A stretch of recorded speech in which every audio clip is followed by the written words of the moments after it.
সরিষার তেল দিয়ে মজা করে আজকে গরুর মাংস রান্না করলাম। একদমই রুচিসম্মত, খেতে কিন্তু দারুণ মজা হয়েছে। এখানে ডিপ ফ্রিজের মাংসগুলো আমি ভালোভাবে অনেক সময় ধরে ভিজিয়ে রেখে বরফ ছুটিয়ে নিয়েছি, ভালোভাবে ধুয়ে তুলে নিয়েছি পরিষ্কার পানির থেকে।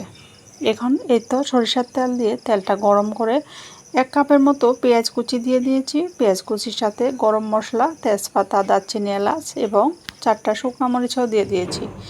এখানে বাটা মশলা দিয়ে দিব। বাটা মশলার মধ্যে ছিল আদা বাটা 1 চামচ, রসুন বাটা 1 চামচ এবং পেঁয়াজ বাটা 1 চামচ, লাল মরিচের গুঁড়ো, হলুদের গুঁড়ো 1 চামচ করে, ধনিয়ার গুঁড়ো 1 চামচ, জিরা গুঁড়ো 1/2 চামচ, স্বাদ মতো লবণ দিয়ে মশলাটাকে ভালোভাবে কষিয়ে নেব। 1/2 কাপের মতো পানি দিয়ে নেড়ে চেড়ে মশলাটাকে ভালোভাবে ঢেকে রেখে দিব। কিছুক্ষণ পর ডাক মিডিয়াম আঁচে কষিয়ে নেব একটু সময় ধরে। যে কোনো তরকারি রান্নার সময় যখন লবণ দেওয়া হয় না তখন কিন্তু কালারটা আসে না। লবণ দেওয়ার পরে দেখেন কালারটা চেঞ্জ হয়ে গেছে। লবণ না দিলে কালারটা ফ্যাকাশে এবং সুন্দর হবে না। যাই হোক, ভুলে গিয়েছি লবণ দিতে। লবণ দেওয়ার পরে কালারটা একদম পারফেক্ট হয়ে গিয়েছে। মশলাটাও ভালোভাবে কষিয়ে নিয়েছি।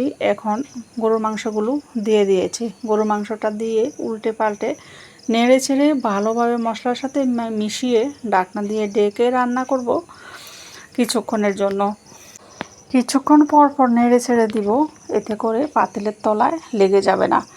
যাই হোক, আমি এই গরুর মাংসটা ডিপ ফ্রিজে অনেক দিন ছিল, সে মাংসটাই রান্না করছি। ডিপ ফ্রিজে থাকা সত্ত্বেও আমার মাংসটার কোনো অংশেই টেস্ট কম হবে না। কারণ হলো, আমি মাংসটাকে যখন বরফ ছুটিয়েছি তখন ভালোভাবে ভিজিয়ে বারবারে পানি বদলিয়ে ভিজিয়ে নিয়েছি।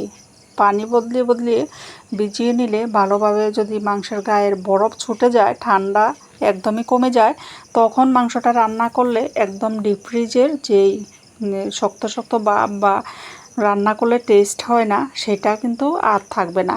একদম নর্মাল মাংস, একদম তরতাজা মাংস যেভাবে রান্না করলে টেস্টি হয় সেইভাবেই টেস্ট হবে।